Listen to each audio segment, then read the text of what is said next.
Fala pessoal, tudo bem? Sejam muito bem-vindos a mais um episódio do TPF Cast, o podcast do Tudo para Frigoríficos. E hoje nós estamos aqui com o nosso convidado Ayrton Langa. O Ayrton ele é diretor comercial da GP2E, né? A empresa aqui de Chapecó. Seja muito bem-vindo, Ayrton, ao nosso podcast. E hoje a gente vai falar um pouco mais sobre, né, a GP2E, né? Que é a empresa aí que já tem quantos anos a empresa?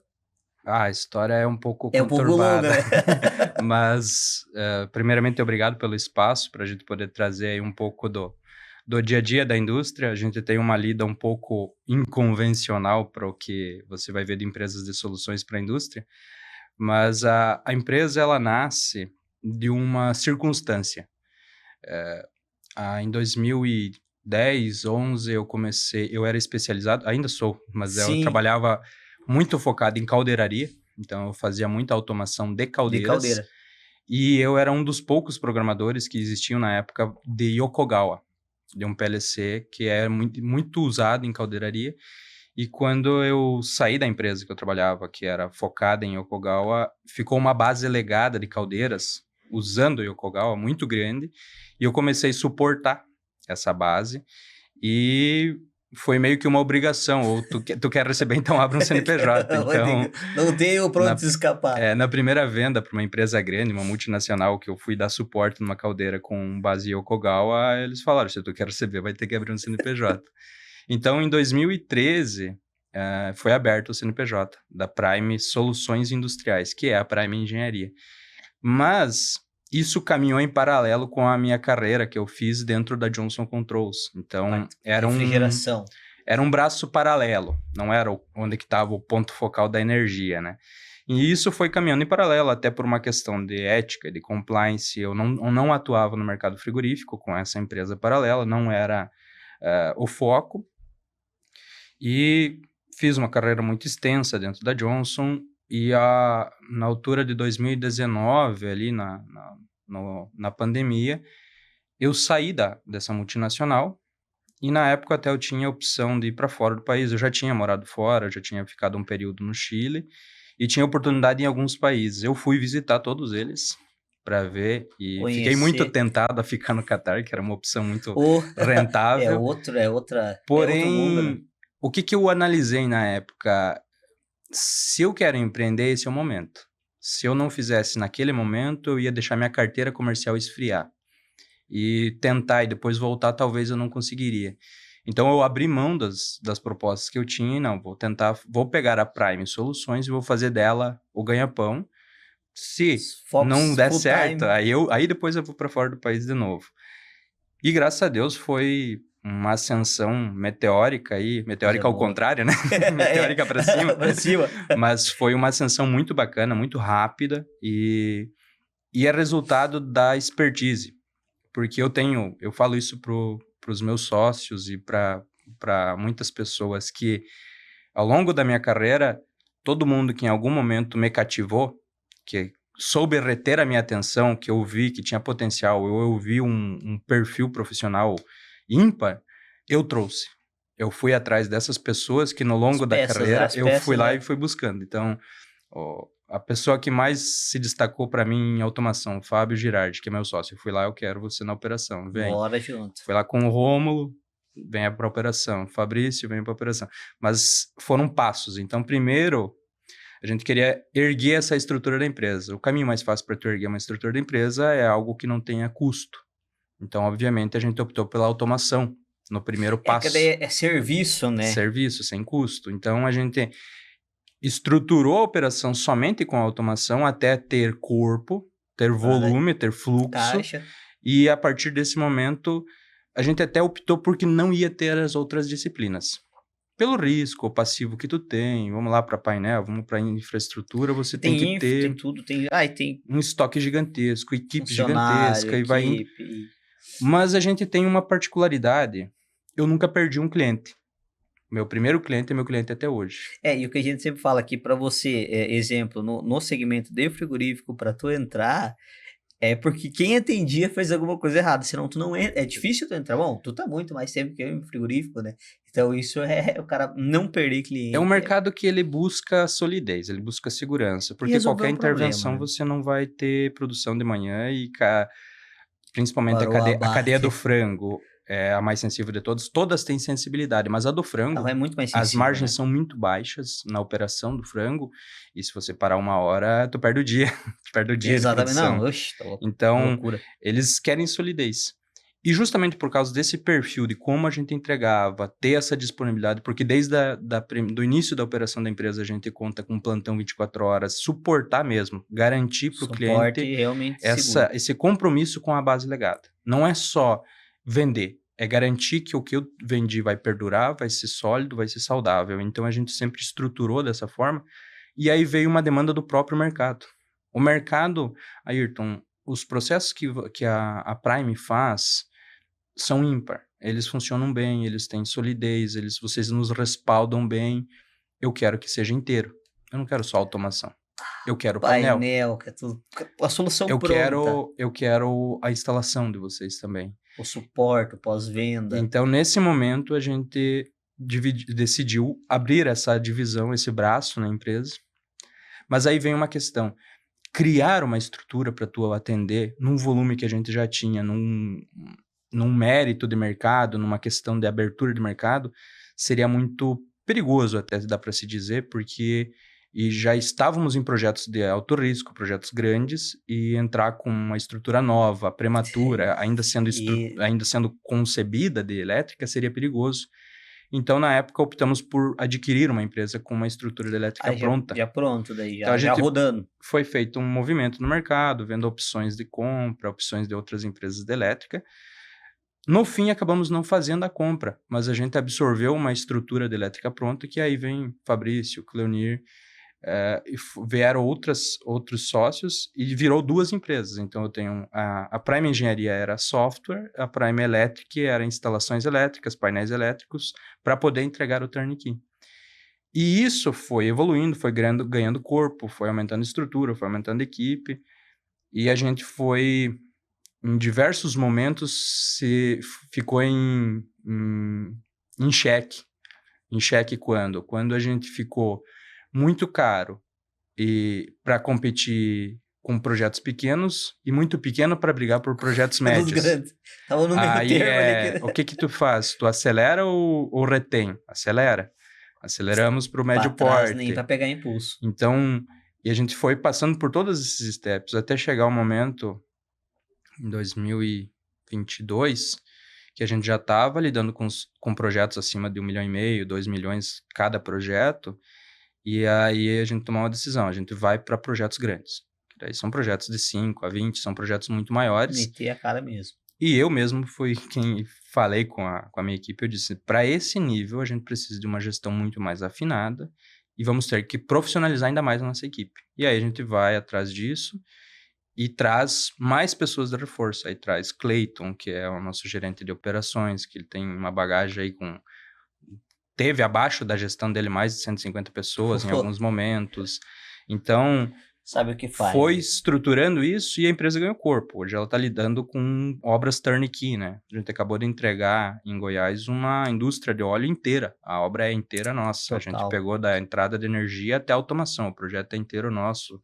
Para ter uma ideia do tamanho, a entrada de energia desse projeto são 2 QGBT certificados de 5.000 amperes cada um. E é tudo, a obra é inteira nossa. É gigante, né, cara? E aí veio um dilema. A gente era muito associado a outras empresas. Porque esse é o problema do Prime. Prime, em cada esquina você vai achar um Prime. Não, o Prime tem... eu tenho noção do Prime. Então, a gente e não vários tinha... segmentos, né? Quem nos conhecia sabia de quem se tratava, mas não era um nome com personalidade. E aí até foi numa brincadeira, eu e o Rômulo, que é sócio da empresa também, estávamos viajando de carro e nós vamos ter que trocar o nome, Prime não funciona. Aí, num devaneio lá, compramos, sem pensar muito, compramos todos os domínios de Grupo Prime, compramos mais uns 10 domínios de site para registro, e iria virar Grupo Prime. Deu, cara, mas Grupo Prime ainda é Prime. Não vai resolver o problema. E aí, nós viajando, o Rômulo falou para mim, Ayrton, e se nós fizesse GP PEE, de Grupo Prime Elétrica e Engenharia. Eu falei, cara, a gente desde o primeiro dia a gente fala que não quer ser uma empresa pequena, quer expansão, quer internacionalizar a empresa. E PEE em inglês, daí vai ser urina. E se a hora que a gente for vender fora, vai ser a GXX, né? Não vai ficar legal. É verdade. Falei pra ele, troca um do Z por um 2, coloca GP2Z. Ficou legal. Apresentamos pros outros, todo mundo gostou, registramos o nome e virou GP2Z. Então, isso foi um movimento de um rebranding nosso para a gente reestruturar a marca, trazer uma marca com personalidade, não ser mais um nome na praça. Um nome mais forte, né? Ele é diferente, ele é particular. É só vocês mesmos que Quando tem, falar GP2Z, você sabe que está falando de nós. né? Você não tem o risco de ser, mas é eles ou é aqueles outros? Então, tu não tem mais esse ponto. As marcas Prime, elas perduram, elas viram marcas de endosso e marcas de produtos. Então, hoje a gente tem uma bagagem de produtos dentro da nossa estrutura. A gente tem a parte de câmeras com hardware próprio, então câmeras para classificação, com sistema de visão com inteligência embarcada. Isso é um produto nosso, daí ele carrega o Prime. Então, a Prime Vision é um produto nosso para identificação. E é uma câmera baseada em treinamento, ela é uma câmera de machine learning. Então, tu vai ensinar ela identificar o copo cheio, o copo vazio, tu vai dando treinamento e tu vai poder atribuir qualquer função a ela. A gente tem ela classificando lâmina de madeira, a gente tem ela classificando frango, tem ela identificando calo, a gente tem várias aplicações, identificando peixe, medindo peixe. Tudo é uma questão que tu vai provendo esse treinamento e tu consegue fazer ela e classificar. Assim como a divisão de equipamentos. Então, quando migra para GP2Z, ela já carrega a marca dos equipamentos. Porque hoje a gente está fazendo equipamentos também. Só que com uma pegada diferente. Diferente em que sentido? O mercado, principalmente em Chapecó, de equipamentos industriais Bom, aqui tem muito, né? Aqui é um berço, é fantástico. Né? É renomado. Você vê fora do país o pessoal falando de Chapecó pelo mercado de máquinas para frigorífico. E ser mais um na multidão não nos agradava. A gente queria algo que nos destacasse. E a GP2Z tem na nossa essência, desde o princípio, essa engenharia disruptiva. Essa engenharia que sai do convencional. Não é só fazer funcionar. É tirar o melhor resultado, é trazer a maior confiabilidade. Essa consultoria que vem junto com a nossa engenharia. Uma solução completa. E então a gente queria algo que remetesse a isso, porque hoje eu costumo falar com os nossos clientes, a gente tem categorização de empresas. Você tem empresa que sabe pegar o equipamento e instalar. Sim. Você tem um patamar acima, a empresa que sabe dimensionar aquele equipamento. Você tem aquela empresa um patamar ainda acima que sabe olhar para a linha, para o processo e desenhar algo, que máquina colocar para resolver. A gente coloca a nossa engenharia um patamar acima. Um patamar acima por quê? Porque a gente não olha para o processo para ver que máquina do mercado está disponível para resolver esse problema. É uma ótica de como resolver o problema, mas não pensando no processo. Vou te dar um exemplo prático disso. Sangria de peixe. Sangria de peixe, o movimento é pegar o peixe com a mão na linha, o pessoal pega com a mão, faz uma força para abrir a parte da guelra dele e funciona como uma faca. O convencional que o mercado entrega, as pessoas, os consultores desses processos vão olhar para isso e buscar como fazer isso robotizado ou automatizado. Automatizar isso, né? O conceito de como nós tratamos as demandas de projetos é diferente. Não é como fazer o processo que o cliente tem automatizado ou robotizado ou otimizado. Sim, otimizado. É como entregar o produto final. Essa é a ótica. Isso que muda. Essa disrupção. Não é... Eu pego o copo e coloco aqui. Visão. Então, eu vou pegar o copo. Como que eu pego esse copo e coloco aqui? Não é essa visão. O que é o produto final? É um copo dentro da caixa. Esse é o ponto. Não é como pegar. É como eu vou fazer o produto final. Visando qualidade do produto, solidez, segurança. Então, assim, por exemplo, esse caso mesmo da sangria de peixe. A gente saiu do convencional, que seria pegar, manusear o peixe e sangrá-lo. A gente fez uma sangria em linha. Só que aí vem a pergunta, o que foi indagado para o cliente? Então, hoje você abre a guelra para acessar a parte para funcionar. Beleza, isso não é viável de outra maneira porque está sendo feito à mão. Com um robô eu não preciso fazer isso. Eu posso lesar a cabeça do peixe Sim. quando eu for fazer esse movimento? Você tem mercado para a cabeça? Não, hoje não tem mercado para a cabeça. É subproduto. É subproduto, né? Então não tem problema se eu furar a cabeça junto com a sangria. Não. O que nós desenhamos? Nós não automatizamos o processo dele, a gente redesenhou o processo. Hoje não é mais sangrado com movimento. O peixe está na esteira, em deslocamento. Eu tenho um sistema de visão com inteligência para identificar o peixe. Dentro da identificação do peixe, eu identifico a cabeça, faço a medida dele para ter esses aspectos anatômicos dele, para mim saber onde seria o ponto de sangria, e eu punciono em movimento. Eu tirei um passo da linha, eu tirei o manuseio. Então, esse processo é o que a gente diz que é disruptivo. Não é olhar para o processo e tentar automatizar ele.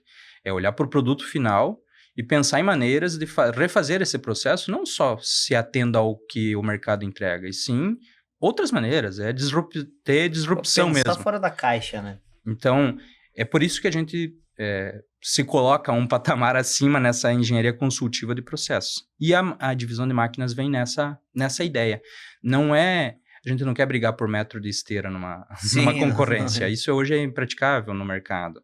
Mas eu quero que o nosso cliente, e já é assim, a nossa clientela sabe que pode nos chamar quando tem uma linha que não está performando, não está entregando o desempenho que foi projetado. Que a GP2Z vai fazer um estudo. Vou entregar um estudo, vou desenhar, vou redesenhar a linha, se necessário. Vou criar um equipamento específico. O nosso primeiro equipamento, ele nasce de uma demanda como essa. O cliente tinha uma linha de fatiados e ele queria algo flexível que fizesse os 3 passos da secundária. Ele tinha que armar a caixa, ele tinha que colocar o produto na caixa, fechar a caixa, só que totalmente flexível. Tanto no parâmetro da caixa tinha que ser flexível, quanto o produto que vem. Porque é um mix de produtos vindo.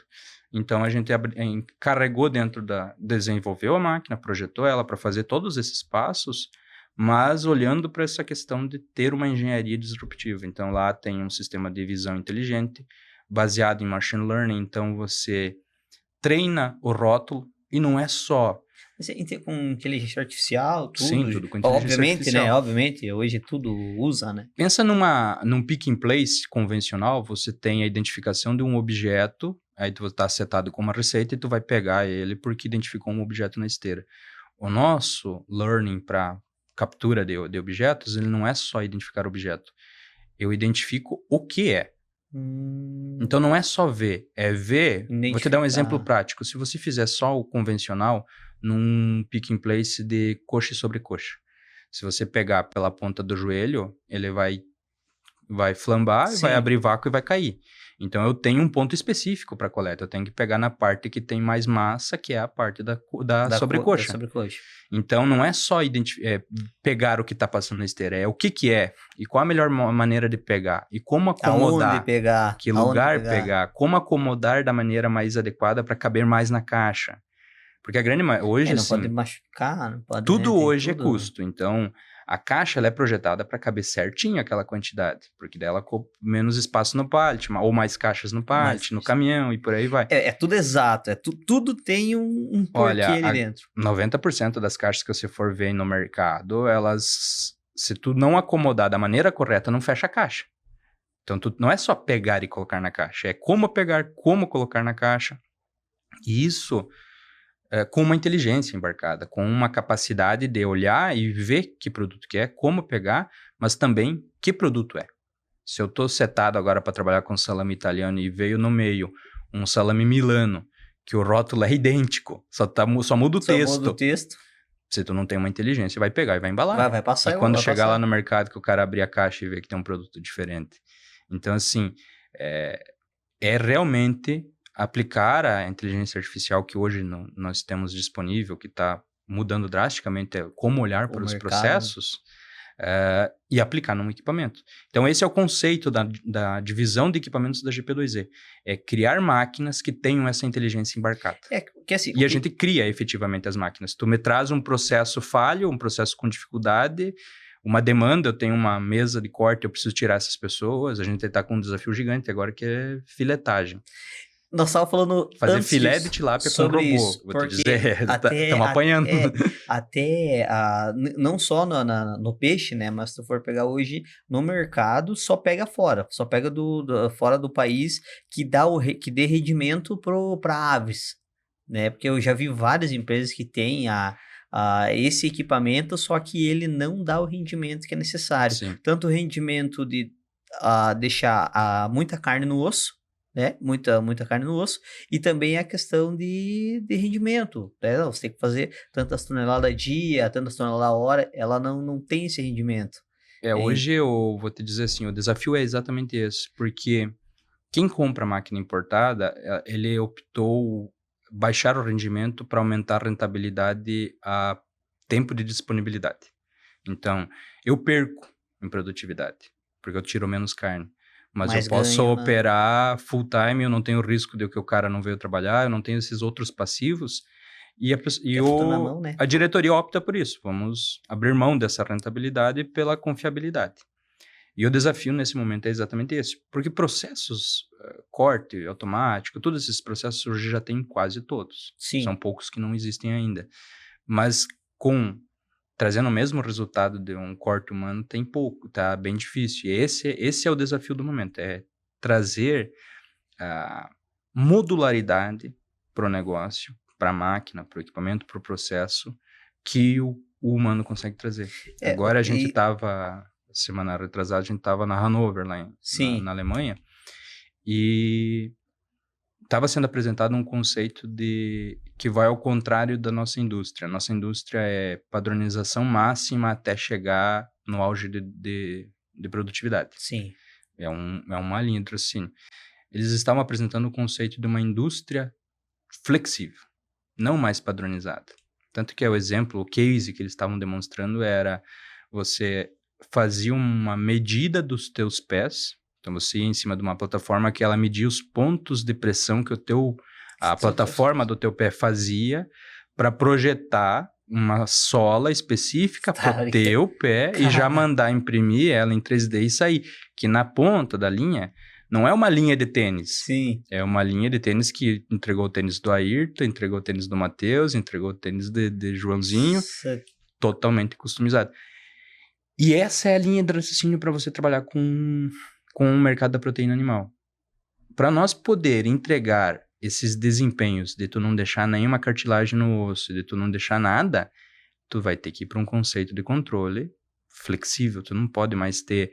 Padronizar. Vamos falar tudo, de um aspecto muito simples, legível para o público entender.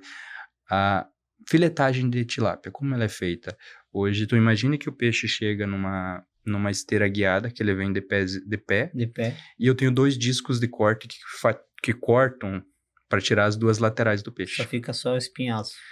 Eu regulo essa máquina para um peixe mediano. Eu não posso ficar em excesso que eu não corte o peixe, e nem em excesso ao contrário para cortar o osso. Então eu tenho que ficar no meio termo. Quando vem um peixe 100 gramas maior, eu estou jogando um tanto de filé no lixo. Mas aí o disco aqui, que ele vai ser flexível, aí ele vai ler como que... Um conceito é esse. Um conceito é você medir peixe a peixe na entrada, tu já traria a modularidade ao processo. Você vê a espessura do peixe quando ele chega na máquina e ajustaria a largura do disco. Mas isso ainda fica longe do resultado que o humano tira do processo, porque imagine que o peixe tu tá cortando, ele não é uma prancha lisa. Não, ele tem os contornos do espinhaço. Tamanho e o humano faz esse delineado. Não vai abater só um tipo de peixe, boca tilápia, mais não sei o que, então vai mudar a estrutura do peixe. Um primeiro passo da modularidade, sim, você modular a espessura do disco pelo tamanho do peixe que está entrando. Mas isso hoje já não é, isso é básico e ainda não é aplicado. Mas o que a gente ambiciona para chegar num auge de modularidade não é fazer isso, é ter um mecanismo de corte que desenhe o contorno do peixe. Que ele pegue e faça todo o delineado do espinhaço e faça tirar o máximo. A mesma coisa que uma pessoa faria com a mão desenhando Não é espinhaço. a Amarel? JBT Hoje, tem, né? hoje Ela tem um para salmão, né? Eu vi. Não sei se é só para salmão, aplicação, com certeza deve ser para outro. eles tipo têm de- para peixes grandes já fazendo contorno mesmo, porque assim. tu vê ali ele corta, daí ele corta aqui, daí depois ele, tipo, ela faz todo o processo. Ela tipo, desenha, é uma faca bem flexível, ela faz o contorno, mas isso é aplicado só para peixes grandes, para tilápia ainda não tem algo assim. Para menor. E tem outras, é que quando tu começa a ir pro processo e olhar ele com calma, você começa a ver uma infinidade de oportunidades. E o peixe, ele, nós, que nem nós aqui, né? A nossa região é mais bovino, suíno e aves. Sim. O peixe não é ainda tão, né? E tem empresas grandes de peixe, né? E tem empresas gigantes aí em Paraná, enfim, que tem abate muito grande. Então agora, tipo, tá sendo mais visto, né? Esse mercado. É uma Não questão que não cultural, era né? antes, né? Não que não fosse vista antes. É. Mas a cultura nossa aqui é Nós não consumimos o peixe, então muito pouco, né? Muito pouco. ele não é tão visado, ele não é buscado, então hoje ele não tem essa amplitude como o frango. Eu acho que a maioria da produção é para fora, né? Para exportar, né? Hoje tu não tem mega plantas de peixe. Eu fiz um projeto de peixe, eu fiz no Acre. 2 projetos. Fiz 2 frigoríficos de peixe no Acre, que era totalmente exportação para peixes da Amazônia. Inclusive o nome do projeto é Peixes da Tem um Amazônia. seguidor meu que é do Mato Grosso, que ele me chamou pedindo indicação que ele quer fazer para tilápia. Que lá era para abate de tambaqui, pirarucu, pintado da Amazônia, Mas para pega peixes grandes. Gigante, né? Então, assim, tu vai ver muito pontualmente a Fez cultura 10 quilos. da piscicultura aplicada para frigorífico, você vai ver ela pontualmente, apesar de que se tu voltar 3 ou 4 anos atrás, nem existia. Nem tinha, né? Hoje tu tá vendo investimentos ano a ano nessa cultura e tende a expandir muito.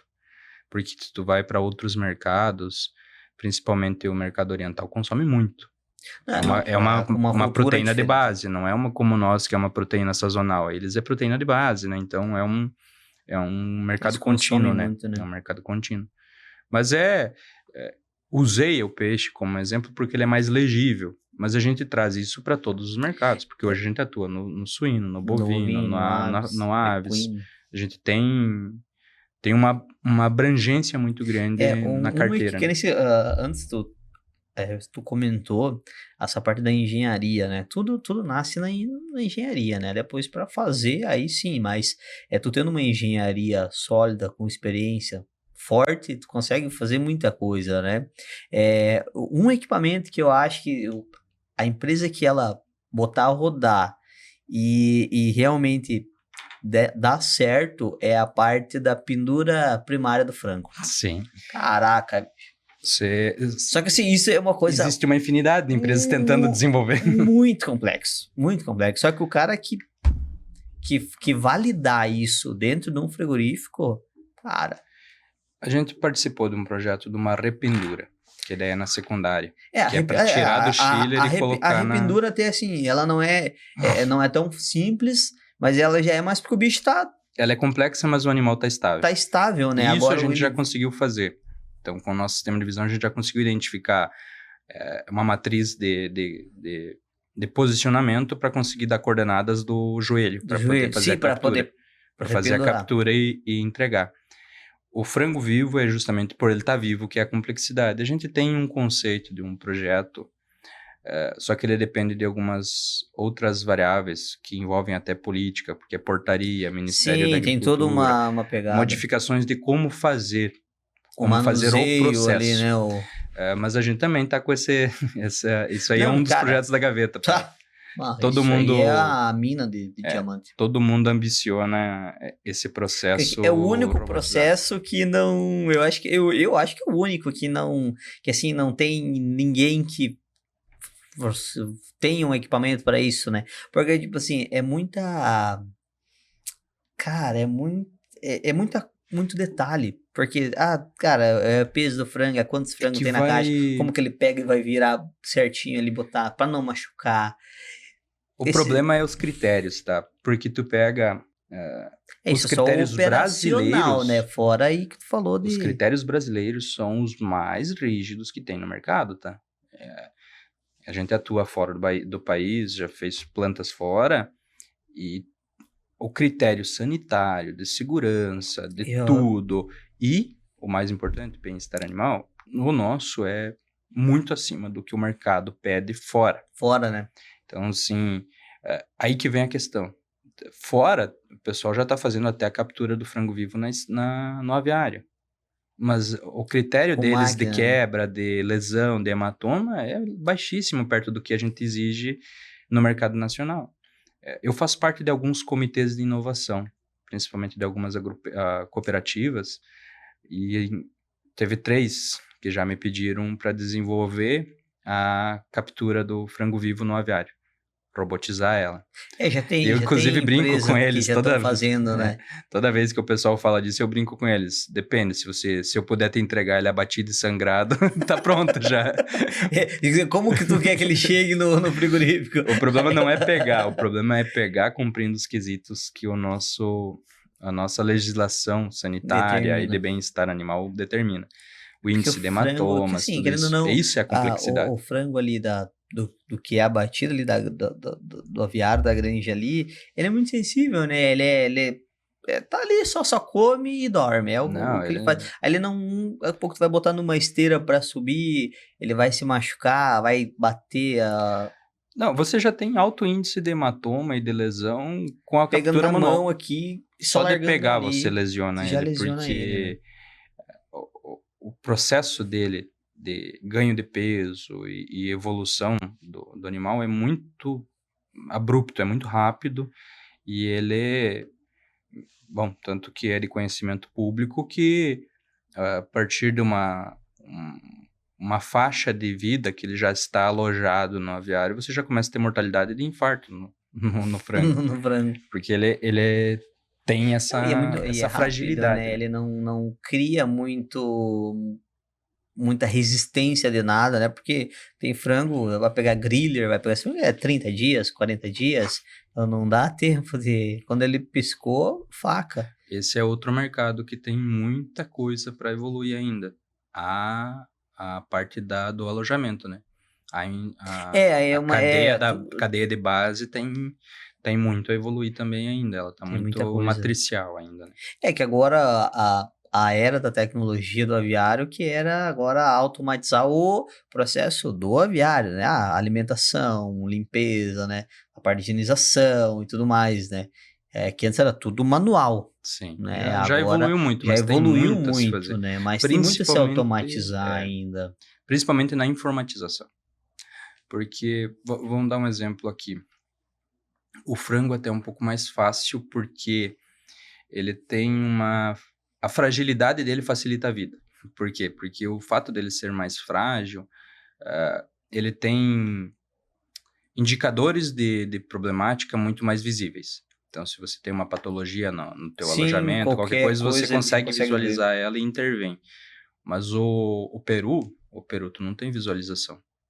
Ele é muito mais robusto, é uma ave muito mais Mas robusta, então quando você vai ter visualmente parâmetros de enfermidade no animal, ele já está muito avançado na enfermidade. já Então, não consegue aí reverter. vem a sacada da informatização. Aí que faz sentido e se paga uma informatização, porque o primeiro parâmetro do peru, quando ele fica enfermo, é a conversão. Ele para de converter. Ele para de ganhar peso. Ganhar peso. E aí, com isso, você consegue, com base no ganho de peso, já identificar que ele não está saudável. E aí você entra para fazer diagnóstico, para entender o que está acontecendo. Mas depois que já está extremamente avançado Só que o daí, com a problema. informatização, você não vai Não vai estar precisar avançado. chegar, Você né? vai ver, opa, o meu lote tem 2 dias que não está convertendo, ou baixou a conversão. Vou dar uma olhada. Daí tu faz a amostragem, Sim, faz todo o chama o teu processo. zootecnista lá, chama Sim, o teu veterinário, veterinário, tudo. ou quem está responsável pelo lote, né? Que hoje geralmente o Hoje geralmente cooperado tudo é o é frigorífico, né? Que tem tudo. o provedor Uhum. dos animais, quem é responsável por esse manejo técnico, né? Técnico. O dono do aviário, ele só tem a responsabilidade de alimentar e tirar rentabilidade, né? Sim. Mas, enfim, a informatização, ela ainda não tem a valorização que ela merece. Ela ainda não tem. O pessoal ainda não está olhando para ela com a ótica correta. É que todo mundo olha para a planta, né? É relatório. Frigorífico. Putz, eu vou ter mais um relatório, eu vou ter um relatório interessante lá tal, que eu vou ganhar tempo. Ainda tem muita planta que pede para nós, consulta a nós para automatizar ou para desenvolver projetos e olha para o payback pensando, eu vou tirar 2 pessoas que eu gasto que elas preenchem a planilha. Esse é o meu payback. Eu vou tirar 2 pessoas, não vale a pena fazer esse projeto, Não, porque eu mas vou tirar não 2 é pessoas ali, não é preenchedoras de tão, planilha. né? Não, cara, isso é o mínimo do negócio. Ter informatização, nós temos um sistema de rastreabilidade para carcaças. Nós desenvolvemos um sistema de rastreabilidade para carcaças, que ele me dá dado carcaça a carcaça. Ele me dá cada animal, cada suíno, enfim, todos A as produtividade. culturas que são manejadas dentro da indústria por balancim carretilha, né? Sim. Porque o nosso sistema de rastreabilidade está atrelado ao balancim. Então, eu consigo no bovino, no caprino, no suíno, ter toda essa cadência de dados e atrelar isso. Eu costumo falar para o cliente, imagine que num cenário que você tenha esse dado, você não vai ficar no pontual, você olha para o macro. O que seria o macro? Você, uma vez que inventariar tudo, você vai ter matriz de problemática. Não vai ser no mês, vai ser com 6 meses, com 1 ano de produção, você vai ter matriz de problemática. Imagine você pegar o volume de dados do teu ano inteiro e conseguir traçar um perfil para identificar que tu não tem um problema de patologia de vacinação. Porque tu tem lá no relatório manual, Sim. Todo dia tem 10 carcaças com patologia de vacinação. Beleza, esse é o teu indicador. E ao longo do prazo, você pegar 6 meses de dados e tu vê que não. Você passa, às vezes, 20 dias sem uma patologia de vacinação. Mas tem uma circunstância específica que sempre aumenta, e não é 10, são 20. Só que esse número está mascarado dentro do dado. E quando você estratifica, quando você dá valor real para a informatização do processo, você estratifica isso. Eu costumo brincar com o cliente, imagine que você consiga matriciar o problema para descobrir de que produtor vem o suíno com alto índice de patologia de vacinação.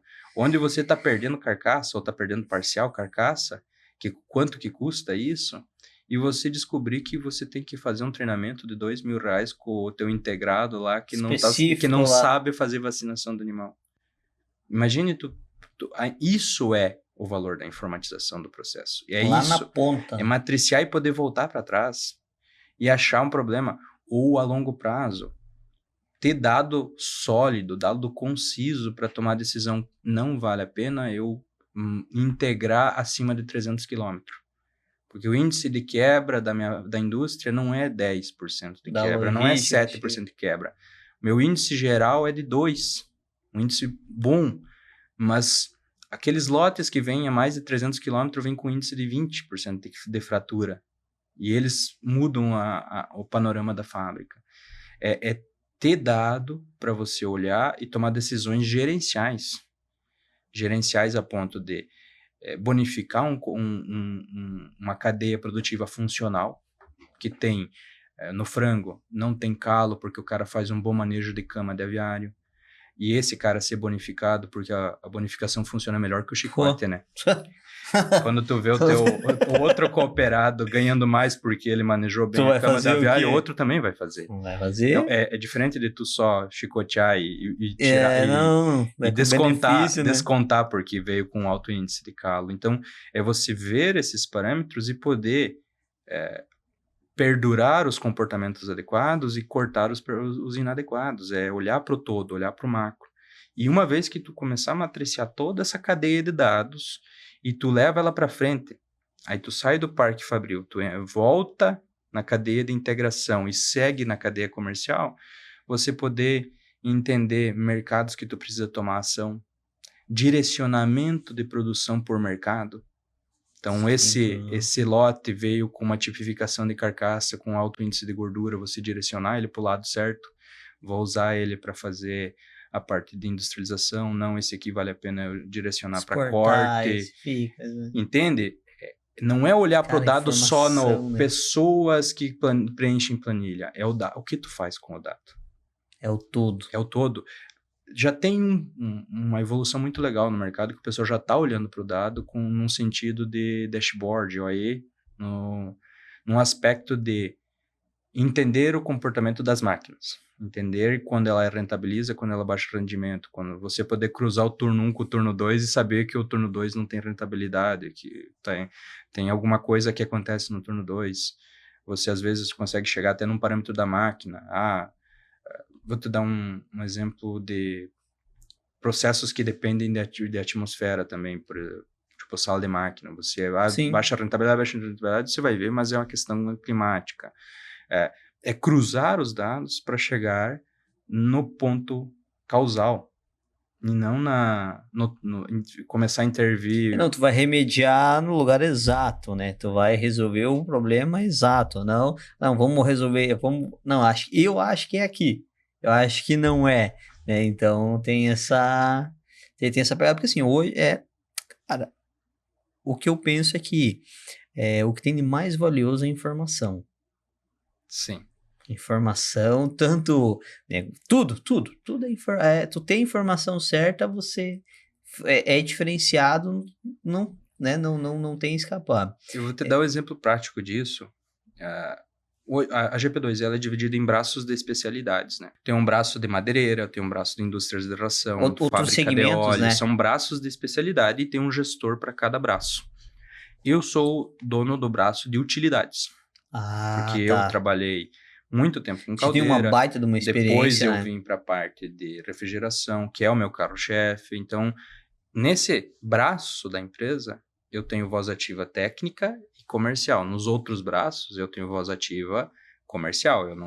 A última palavra técnica não é minha. Sim, é não, do aí gestor já desse braço de especialidade. já chama outra pessoa E pra... uma das máquinas que a gente é especialista é túneis de congelamento.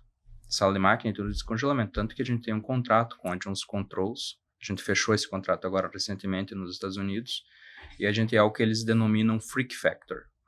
Hoje a gente tem a capacidade de vender compressores de amônia, fazer estudo de projeto, eficiência energética, dimensionar. A gente faz todo esse processo.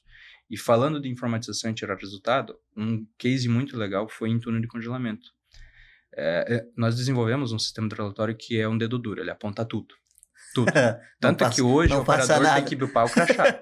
Ele tem que bipar o crachá para operar. Para operar. E não é bipei de manhã e deu. Qualquer intervenção, qualquer ação de risco, tem que bipar. Ele tem que bipar de novo. Então, mesmo que Joãozinho tá logado, mas ele decidiu alinhar elevador, que é de risco, ele tem que bipar de novo para provar. Sim, sou eu que tô aqui alinhando o elevador. E registra tudo. Ele inventaria tudo o que aconteceu. O cara mexeu na tela, trocou um parâmetro da máquina, registro. E toda operação se a ação que ele vai fazer é de alto risco e tá fugindo ao convencional, avisa no celular do gestor dele ou do gestor de manutenção, vai uma mensagem no celular dele, fulano tá fazendo tal ação, você autoriza ou não? E registra também. Então, se ele autorizou, vai lá pro relatório. Joãozinho fez tal ação com autorização de Pedrinho em tal horário. Vai tudo registra. E aí, quando tirar resultado da informatização, a gente tem um case legal que foi isso. O cliente tinha um alto índice de apontamento de horas de manutenção, de perca de produtividade na máquina por manutenção, e quem comprou, inclusive, o sistema foi a manutenção, porque ela queria entender. E aí, quando entrou esse dedo duro a apontar tudo, se identificou que as horas de perca não eram de manutenção, eram de produção. Porque o sistema, porque teve manutenção, aí a gente... O sistema, ele varre tudo o que está acontecendo na máquina e ele busca o agente causal e aponta. Então, parou a máquina, ele viu um motor em falha, ele aponta para esse motor em falha, tal motor, código do motor e quanto tempo ficou parado. Inventaria e registra. Se ele não achar nenhum agente causal na máquina, ele pele na tela. Ele pula um pop-up na tela para o operador dizer por que tu parou. Se ele não identificou automático. Sim. E quando ele pula esse pop-up, o operador tem lá bem manutenção, operação, produção. Se ele clicar em produção, caixa rasgada. Já. Contabiliza para caixa rasgada, não para manutenção. Se é manutenção preventiva, corretiva, preditiva. Corretiva. Em motor, equipamento, sensor, motor. Qual motor? Esse motor. E ainda pode colocar uma observação. Arrebentou a corrente. Inventaria tudo. Aí tu tem tudo, né? Tu tem tudo inventariado. Tudo inventariado. E esse cliente... Toda a informação da operação. Quando entrou em operação o sistema, que começou a inventariar tudo, se descobriu que, na verdade, os tempos de parada de produção era de produção mesmo. Produção e não Aí de foi manutenção, inventariado, para foi mais. descoberto que o maior índice era caixa rasgada. Aí o que foi feito? Vamos identificar então essa caixa rasgada, vamos ver quando que ela acontece. Sabe o que acontecia? Eu não sei se tu conhece no túnel de congelamento. Sim. Mas a não caixa, mas eu sei como a é que grande funciona. maioria das caixas hoje do mercado são coladas, né? Sim, só a cola... Elas formam a caixa e cola as alças. E quando essa caixa chegava, ela entrava dentro do túnel. Quando ela ia ser carregada, ela estava desarmando um sensor de segurança. E aí, quando o operador tinha que parar a máquina, entrar dentro da máquina, arrumar essa caixa e voltar. Era 7 minutos cada vez que acontecia isso. Daí tu põe isso no fim do mês. E aí foi identificado o que estava ligando o sensor. Ah, tá ficando mal acomodado as caixas? Não, toda vez está bem acomodado. Por que tá ligando? Aí foi identificar a causa. A borda da cola, a borda da caixa onde colava, quando ela entrava no túnel, ela dava um choque térmico e ela abria. Por causa do frio. E quando ela abria essa alça da borda, ela pegava no sensor. Daí parava a máquina. Daí parava a máquina. E sabe o que era o parâmetro? Temperatura de cola. Foi para resolver todas as 20 horas que eles estavam perdendo de produção, foi regular a temperatura de cola lá na formação de caixa. Olha a informação. Aí que você paga a informação. Olha a informação. Porque aí, quando se inventariou, se estratificou o dado, chegou... Cara, não é manutenção. Tá aqui, ó, não é sensor. O sensor tá fazendo o papel dele. Ele tá cola acusando. Da caixa. É a bordinha da caixa que tá abrindo. Por que ela tá abrindo? Aí tu vai indo, e chegou lá. Vai Por que tá abrindo? Ali, né? Ela não abre nos outros lugares, só abre aqui, tá? Então é um choque térmico. Então vamos aumentar a temperatura de cola pra ela permeabilizar melhor no papelão. Cara, isso é o valor da informatização. Ele não tá na... Isso é que e traz o resultado, né? O resultado que... Isso é um case real, isso é um caso que nós fizemos e tiramos esse resultado de uma máquina. Então, existe ainda um movimento a acontecer. O mercado ainda precisa olhar para a informatização do jeito correto. Do jeito correto, não. Ninguém está equivocado. Sim, mas assim... Olhar com essa ótica. Entender esses valores da informatização. Né? Não. E hoje a GP2E traz essa papel, visão... né, diferente para esse fim. Né? Hoje, falando um pouco sobre a empresa, como nós desenhamos projetos, faz parte de como a gente idealiza os projetos, esse conceito que eu te falei logo no início da nossa conversa, que era sobre tirar resultado, tirar o máximo. Esse conceito ele se aplica até no como programar. Imagine que num sistema convencional você tem um sensor digital. Ele tem um estado de ligado e um estado desligado. Isso é o que o convencional tem. Os nossos sistemas não têm 2 estados, eles têm 4. Eu tenho o ligado e deveria. O ligado e não deveria. O desligado e deveria. Desligado e não deveria. Não é só uma checagem de... Vou te dar um exemplo prático. Uma fábrica de ração, você tem um misturador de ração. A ração entra, mistura e descarrega. O sensor está lá para ver no fundo do misturador para garantir que ele esvaziou para poder vir a próxima carga. O que um programa convencional faz? Ele olha para esse sensor quando ele deu o tempo já de mistura, agora eu tenho que esvaziar. Daí ele começa a olhar para o sensor se já terminou de esvaziar para dar ok. No nosso conceito de engenharia, não. Eu estou olhando 100% do tempo para 100% das coisas. Tudo. Então, esse sensor, eu não olho para ele só quando eu vou descarregar, eu olho para ele o tempo todo. O que eu ganho com isso? Cara, eu não mandei entrar produto dentro do misturador, eu não abri a entrada dele. Tá fechada. E o sensor ligou. Aí vem, ligado e não deveria. Não é só ligado e desligado. Você ligou, mas você não deveria. Eu não comandei a entrada de matéria-prima, eu não fiz nada, e como é que você ligou? Aí o que eu ganho com isso? Informatização. Sensor com possível defeito. Entrada parasita de matéria-prima, uma gaveta que não está fechando direito. Eu começo a ganhar diagnósticos a mais. E eu não estou colocando mais 1000 sensor na máquina. Eu estou tirando o resultado do mesmo sensor. Eu estou agregando dado, agregando informação com o que eu já tenho. Isso é o conceito de como a gente faz os processos. É pegar um elevador que ele desce e regula num sensor no nível 1, e a regulagem geralmente é descer, passar do sensor, voltar sem inércia para desligar. A gente coloca um offset para que ele, quando alinhou em 0, eu volto 10 milímetros. Eu volto 10 por quê? Então, eu alinho 10 defasado. Para quê? Porque que o ponto 0 dele seja com o sensor ligado. o mesmo sensor que só referenciava, ele vira para mim um checador de ponto zero. Porque se ele chegou no ponto zero e o sensor não ligou, correto. Por mais que ele acha que está em zero, mas ele pulou dentro da engrenagem, ele fez alguma coisa no caminho que não ficou em zero. E eu tenho um checador com o mesmo sensor. Eu não coloquei um sensor a mais para checar se ele chegou no zero. É tirar resultado do que tu já tem. Exatamente. Esse é o conceito de como a gente faz a nossa engenharia. Ela vem para tirar resultado. Mesmo, cara. É para buscar o máximo. Fora da caixa. A gente tem uma ambição.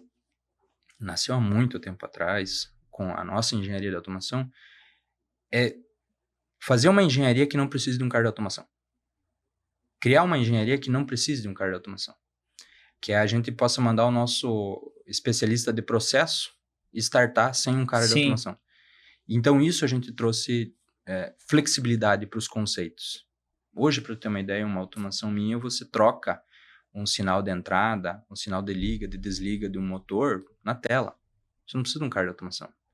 Você vai lá na tela ali, e tu vai lá, queimou o inversor de frequência dessa esteira. Eu não tenho no estoque outro para colocar. Vou ter que trocar por uma partida direta. Putz, agora eu precisaria de um cara de automação para mudar o programa para partida direta. Não.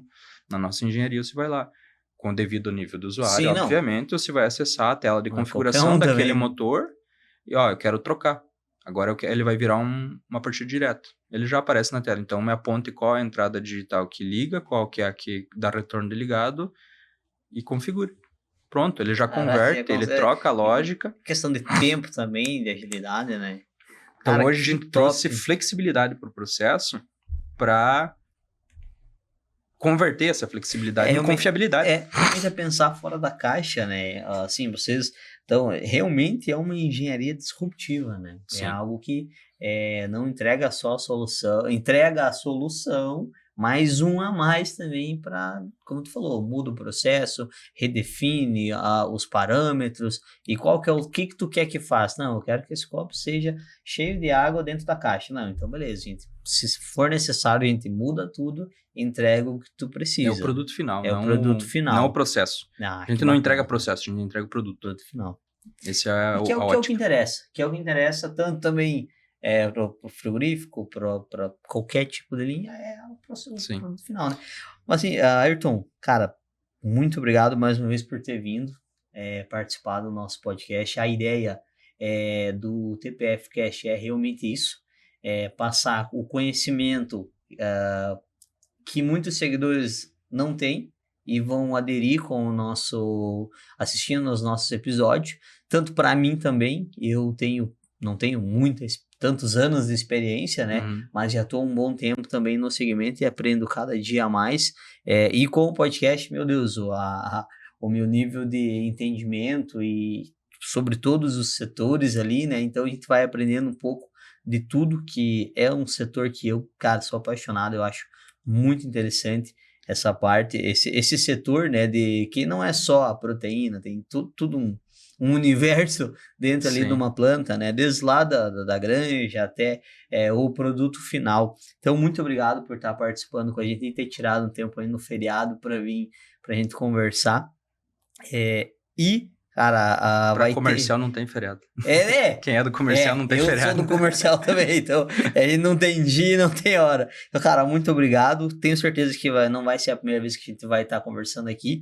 E na próxima aí a gente vai falar sobre outros assuntos que hoje a P2E entrega aí um case de soluções muito grande, cara. Muito obrigado. Eu que agradeço o tempo aí, o espaço para a gente falar um pouco. Precisaríamos de mais uns 15 dias para falar sobre tudo. Nossa, não, mas vai longe, né? É muito, muito legal essa iniciativa que vocês tomaram, porque ainda é muito, como eu costumo brincar com o pessoal, místico, ainda é muito escuro.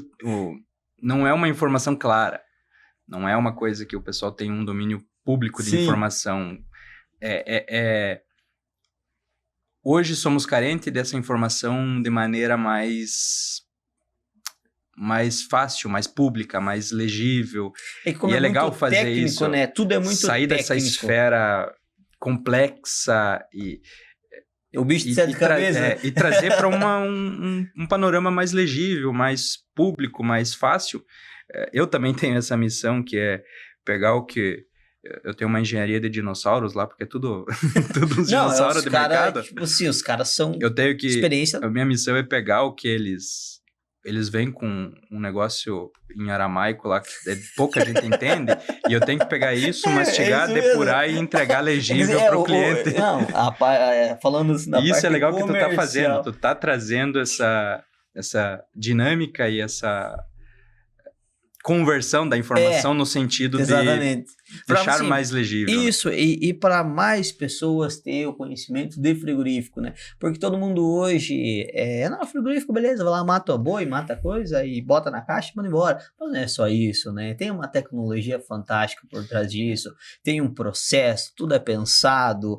Cara, assim, é só quem realmente vive isso. E como é muito técnico, porque assim, eu apanho muito, às vezes, também com informação, por estar começando agora, né? Então, eu pensei, pô, cara, eu vou fazer algo que eu vou levar tentar mastigar um pouco para a pessoa ver que frigorífico não é só matar bichos, né, de certa forma, mas sim é algo, cara, gigante, tem muita tecnologia, tem muita coisa legal para você aprender. Te digo uma coisa legal que vale a pena tu fazer, organizar. Eu escuto muito de pessoas que não são do círculo e quando descobre, você trabalha com frigorífico, daí vem sempre a mesma pergunta. E dá pra comer? É limpo mesmo? Aquela marca lá dá pra comer? É confiável? Cara, eu vim fazer salsicha, nunca mais comi, que tem cara, não sei o que na salsicha, cara. Boto tripa de bicho, as vísceras, cara, não é assim que funciona. Eu seria legal, só que não é esteticamente bonito, então não se fica divulgando muito, mas seria legal se o público em geral visse os controles que se tem dentro de um frigorífico. Visse eu tô tentando o processo ali, né? O quanto que a gente é cobrado, porque se eu passei perto de animais, um dia antes eu não posso entrar dentro de um frigorífico. Eu não consegui entrar higienização, limpeza. Cara, é 1000 vezes mais limpo que uma cozinha o que tu vê dentro. Se tu vê fora... se você foi para fora do país, durante 15 dias tu não consegue entrar na planta, né? No frigorífico. Ainda mais só se tu for numa... me fugiu o nome agora, que tem as incubadoras ali. Incubatório? Os incubatórios. Tu tem que tomar 2 banhos para entrar, 2 banhos para sair. Então, isso tu fez qualquer coisa. Não, banho, filho, não tem. Eu tomei 3 banhos, cara, só na entrada lá. Isso é uma coisa legal, a gente tá tendo... a gente conversar sobre isso. A gente tá ganhando o mercado corpo para poder ter o público em geral entender o nível que tá, e falo com propriedade de quem já foi em plantas em vários outros países, o critério que se tem no Brasil, sanitário, de controle de qualidade, de bem-estar animal, é ímpar. Eu sei, eu tenho... A gente vai em cliente que compra daqui, tu entra lá e tu fica pensando assim, cara, é isso que vocês fazem aqui, e daí de nós lá, vocês querem que a gente escove as unhas e mostre para uma pessoa se escovou as unhas. Eu não tive esse prazer ainda de conhecer um frigorífico fora, mas é o meu objetivo, conhecer os mercados fora aí. Então, a gente está criando, a ideia hoje o TPF Cast, tudo para frigoríficos, a gente ser uma referência, né, no país, nesse segmento, para poder ter o corpo, poder ter, né, essa estrutura para conseguir ir fora, conseguir participar, mostrar realmente ali a produção, como que faz, para desmistificar o que o pessoal vê de frigorífico, né? Então, esse é algo que é o nosso objetivo. Claro que isso, como qualquer negócio, como qualquer, né, vai um tempo para maturação, vai um tempo aí para a gente conseguir ganhar um certo espaço no mercado, né?